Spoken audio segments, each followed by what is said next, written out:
السلام علیکم ناظرین، آپ سب یقیناً سندباد کے نام اور کردار سے تو خوب اچھی طرح واقف ہوں گے۔ سندباد کوئی دیومالائی یا افسانوی شخصیت نہیں تھا، بلکہ ایک حقیقی کردار تھا جو مشرق وسطیٰ میں تخلیق ہوئی کہانی کا مرکزی کردار اور ہیرو ہے۔ اس کے متعلق کہا جاتا ہے کہ وہ عباسی دور میں بغداد میں رہا کرتا تھا اور خلیفہ ہارون رشید کا خاص آدمی تھا۔ وہ ایک تاجر جہاز راں تھا جو اس سلسلے میں افریقہ، ایشیا کے جنوبی علاقوں میں سفر کرتا ہے، اور اس دوران وہ جادوئی مقامات، دیوزادوں اور مافوق الفطرت عجائبات کا سامنا کرتا ہے۔ کہا جاتا ہے کہ اس نے سمندر کے 7 سفر کیے تھے۔ بحیرہ کیسپین، بحیرہ عرب میں اس کا جہاز چلتا تھا۔ کوہ کاف اور ہندوستان کے بہت سے جادوئی منظر اس نے دیکھے تھے۔ بل وہ خدا کا ایک نیک بندہ تھا جس نے اپنی تبلیغ سے بہت سارے غیر مسلموں کو مسلمان کیا۔ یہ سلسلہ وار پروگرام 7 ایک ساتھ پر مشتمل ہوگا، جس میں ہم آپ کو سندباد کے حیرت انگیز 7 سمندری سفروں کی روداد اسی کی زبانی سنائیں گے۔ پہلا سفر۔ خلیفہ ہارون رشید کا پائے تخت بغداد تھا۔ اس زمانے میں بغداد دنیا بھر کے شہروں کا شہزادہ تھا۔ اس میں عالی شان محل اور خوبصورت حویلیاں تھیں۔ اس کے بازار بڑے بڑے اور بارونق تھے۔ شہر میں امیر اور غریب، بہادر اور شہ سوار، عالم اور فاضل، ہنرمند اور کاریگر، ہر طرح کے لوگ رہتے تھے۔ ہر روز دور دراز سے کئی قافلے آتے اور کئی کارواں کوچ کرتے۔ صبح سے شام تک ہر بازار اور ہر منڈی میں میلے کا سا سما نظر آتا تھا۔ اس شاندار شہر کے ایک خوبصورت مکان میں ایک مالدار شخص رہتا تھا۔ وہ بڑا مہمان نواز، سخی اور دوستوں کا دوست تھا۔ وہ زندگی کے سرد گرم جھیل چکا تھا۔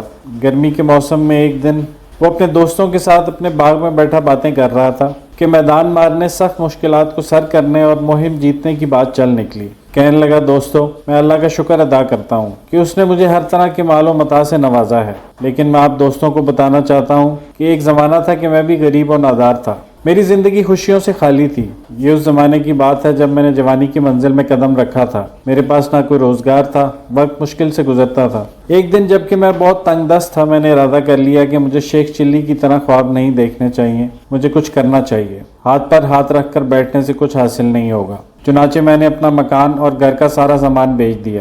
مجھے کل 3000 درہم ملے۔ اس رقم سے میں نے تجارت کا سامان خریدا، اسے بصرہ لے گیا، جہاں سے بحری جہاز دوسرے ملکوں کو مال تجارت لے کر جاتے تھے۔ بصرہ میں جا کر میں نے معلوم کیا کہ کون سا جہاز سفر کے لیے تیار ہے۔ ایک عرب جہاز کے کپتان سے میں نے بات کی۔ اس نے مجھے بتایا کہ 6 تاجر اپنا مال تجارت اس کے جہاز پر لے جا رہے ہیں۔ یہ جہاز مشرقی جزیروں کو جائے گا۔ تاجر وہاں اپنا مال بیچ کر ہیرے اور جواہرات خرید کر پھر اسی جہاز سے بصرہ واپس آئیں گے۔ میں نے بھی اسی جہاز پر جانے کی خواہش ظاہر کی۔ معاملہ طے ہو گیا اور میں نے بھی اپنا اسباب اس میں لاد دیا۔ اگلے ہفتے جہاز کا لنگر اٹھایا اور ہم دعائیں مانگتے ہوئے روانہ ہوئے۔ جہاز نے مشرق کا رخ کیا۔ ہم کھلے سمندر میں سفر کرنے لگے۔ کئی دن اور کئی راتیں یوں ہی گزر گئیں۔ آخر ایک بندرگاہ آئی۔ ہم نے کچھ اور سامان خریدا اور آگے چل پڑے۔ اسی طرح 1-2 اور بندرگاہیں آئیں اور مزید خرید و فروخت ہوئی۔ ایک دن ہم ایک چھوٹے سے جزیرے پر پہنچے۔ بحری سفر میں چند باتیں بڑی اہم ہوتی ہیں۔ ایک یہ کہ آپ کو وقفے وقفے سے پانی کا ملتے رہنا، دوسرے ہوا موافق ہو، اور تیسرے یہ کہ اللہ تعالیٰ طوفان سے بچائے رکھے۔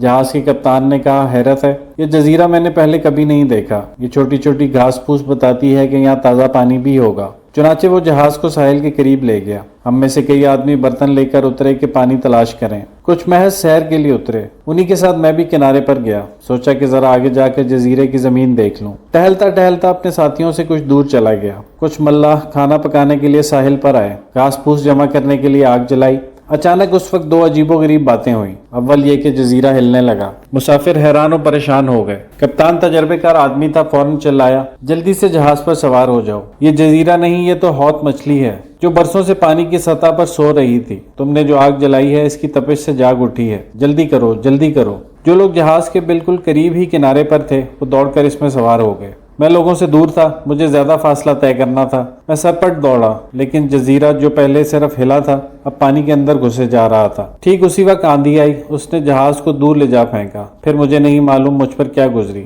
جب مجھے ہوش آیا تو دیکھا میں پانی میں غوطے کھا رہا تھا۔ جزیرہ بھی غائب اور جہاز بھی غائب۔ میں اپنے دل میں دعا مانگنے لگا، اے اللہ، کیا میں بے گور و کفن سمندر میں تنہا ڈوب کر مروں گا؟ اے میرے اللہ، مجھ پر رحم فرما۔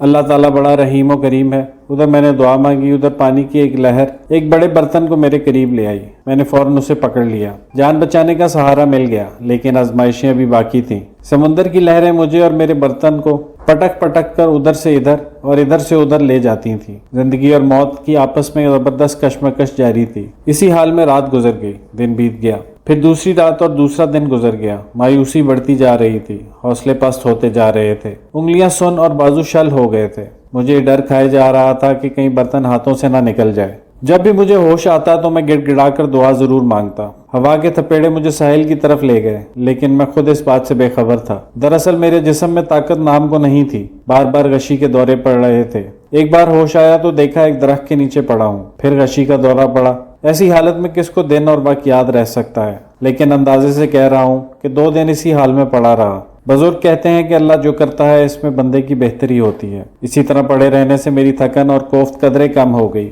پھر مجھے مشہور مثل یاد آ گئی، اٹھ باندھ کمر کیا ڈرتا ہے۔ میں اٹھا کہ پانی اور غذا تلاش کروں۔ پیروں پر نظر پڑی تو داغ نظر آئے، شاید مچھلیوں نے جگہ جگہ کاٹا تھا۔ میں نے اپنے آپ سے کہا، سند باد اللہ کا شکر ادا کرو اور آگے بڑھ کر تازہ پانی تلاش کرو۔ تازے پانی سے پیر دھو گے تو یہ زخم ٹھیک ہو جائیں گے۔ میں اٹھا تو اٹھا نہ گیا، ایسا لگتا تھا کہ کسی نے لاٹھی سے میری ہڈی ہڈی ڈھیلی کر دی ہے۔ کبھی گھسٹ گھسٹ کر، کبھی بازوؤں پر چل کر میں آگے بڑھتا رہا۔ طبیعت میں تازگی تو تھی نہیں کہ میں ادھر ادھر نظر دوڑاؤں، میں تو اندھے کی طرح چل رہا تھا۔ اچانک کسی چیز سے ٹکرایا، دیکھا کہ ایک پھلدار درخت سے ٹکر لگی ہے۔ نظر اٹھائی تو پاس ہی صاف شفاف پانی کی ندی بہ رہی تھی۔ لاکھ لاکھ شکر تیرا ہے میرے پالن ہار۔ یہ ورد کرتے ہوئے میں نے ندی کا رخ کیا، گھونٹ گھونٹ پانی پی کر پیاس بجھائی۔ بدن میں کچھ تازگی آئی، پھر میں نے اپنے پیر دھوئے اور کچھ دیر سستانے کے بعد اس درخت کے پھل کھا کر میں وہیں سو گیا۔ میرا کئی روز تک یہی معمول رہا۔ اب ایسا لگتا تھا کہ بدن میں طاقت لوٹ آئی ہے اور پاؤں ٹھیک ہو گئے ہیں۔ میں اپنے آپ کو چاق و چوبند محسوس کرنے لگا۔ سچ تو یہ ہے کہ بے فکر زندگی گزارنے کو یہ بہترین جگہ تھی، لیکن پاؤں کے چکر کا کیا علاج؟ اگرچہ یہ سمندر کا ساحل تھا اور یہ امید تھی کہ شاید کبھی کوئی جہاز یہاں آ جائے، لیکن میں اٹھا اور اللہ کا نام لے کر آگے بڑھا۔ خیال تھا کہ یہاں ندی اور درخت ہیں تو آگے بھی ہوں گے۔ دن بھر چلتا رہا مگر ہو کا عالم تھا، نہ چرند نہ پرند، نہ ندی نہ درخت۔ مجھ پر پھر وحشت طاری ہونے لگی، پیچھے مڑوں کہ آگے بڑھوں، اسی کشمکش میں چلتا رہا۔ دنیا امید پر قائم ہے، کہاں بغداد جہاں آدمی پر آدمی ٹوٹا پڑتا تھا، اور کہاں یہ سنسان بیابان جہاں کوئی آدم نہ آدم زاد۔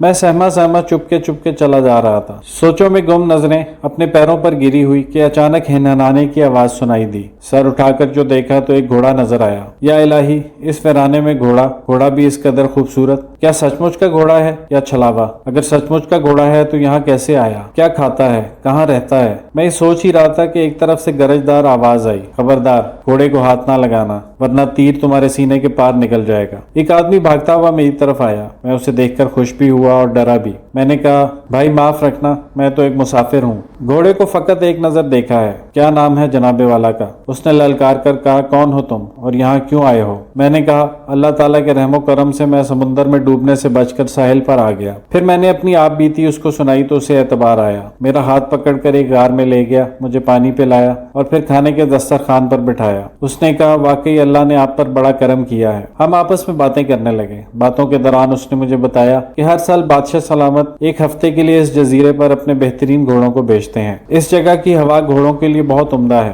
جزیرہ بالکل سنسان ہے، لیکن سرکار کے ملازم ضروری سامان اپنے ساتھ لاتے ہیں، ہفتہ بھر یہاں رہ کر گھوڑوں کو واپس لے جاتے ہیں۔ کچھ دیر کے بعد دوسرے ملازم بھی اپنے اپنے گھوڑے لے آئے، انہوں نے بھی میری کہانی سنی، سب نے مجھ سے ہمدردی کی اور مجھے اپنے ساتھ لے جانے کی حامی بھری۔ دوسرے دن ہمارا قافلہ وہاں سے چلا، سواری کے لیے انہوں نے بھی مجھے ایک خوبصورت گھوڑا دیا۔ راستے میں انہوں نے بتایا کہ ہمارا بادشاہ بڑا مہربان اور قدردان ہے، وہ رعایا کو اپنی مہربانیوں سے خوش رکھتا ہے اور رعایا اس پر جان چھڑکتی ہے۔ نزدیک اور دور سے لوگ ہمارے شہر آتے ہیں، شہر پہنچ کر ہم بادشاہ سے آپ کا ذکر کریں گے۔ جب ہم شہر پہنچے تو ملازموں نے بادشاہ تک خبر پہنچائی، میری طلبی ہوئی، انہوں نے توجہ سے میری دکھ بری داستان سنی، ان کے حکم سے مجھے نیا لباس دیا گیا، میری امید سے بڑھ کر خاطرداری کی گئی۔ چند دنوں میں بادشاہ کا مجھ ناچیز پر اعتماد قائم ہو گیا کہ میں روزانہ بندرگاہ اور بازاروں جا کر تاجروں اور جہاز کے کپتانوں سے مل کر حال احوال معلوم کر کے بادشاہ کو باخبر رکھا کروں۔ میرے لیے بڑا اعزاز تھا۔ میں روزانہ پہلے بندرگاہ جاتا، جہاز کے کپتانوں سے ملتا،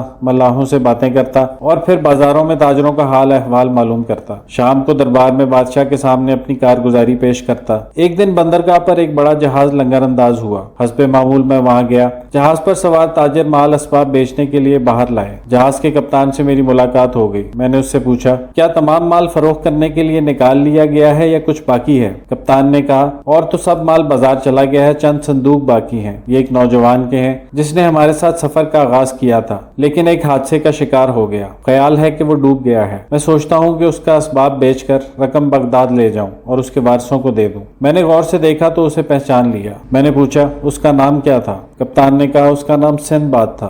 یہ سن کر پہلے تو میں ایک لمحے کے لیے سکتے میں آ گیا، پھر میں نے پورے زور سے اللہ اکبر کا نعرہ لگایا۔ کپتان ہکا بکا ہو کر میرا منہ دیکھ رہا تھا۔ میں نے اس سے کہا میں ہی تو سندباد ہوں، میں آپ کا شکر گزار ہوں کہ آپ نے ایمانداری سے میرے مال کی حفاظت کی۔ کپتان نے کہا بے شک آپ بھلے آدمی لگتے ہیں، لیکن اس بات کا کیا ثبوت ہے کہ آپ سندباد ہیں؟ سندباد تو ڈوب کر مر چکا ہے، ہم نے خود ان گناہگار آنکھوں سے دیکھا ہے۔ میرے ملاح اور جہاز پر سوار تاجر سب اس بات کے گواہ ہیں۔ میں نے کپتان سے کہا جناب من، پہلے آپ میری کہانی سن لیجئے، پھر خود ہی فیصلہ کیجئے کہ کیا میں وہ نوجوان ہوں جس کا یہ مال ہے۔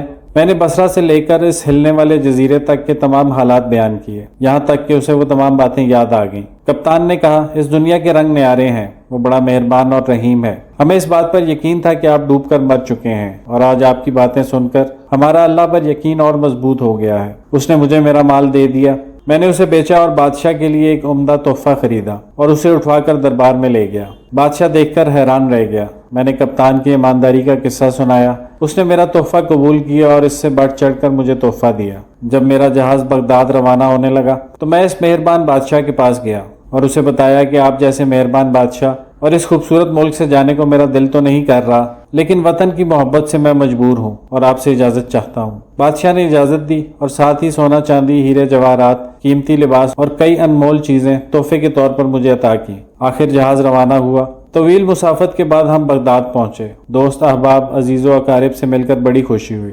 انشاءاللہ کل میں آپ کو اپنے دوسرے سفر کا حال سناؤں گا۔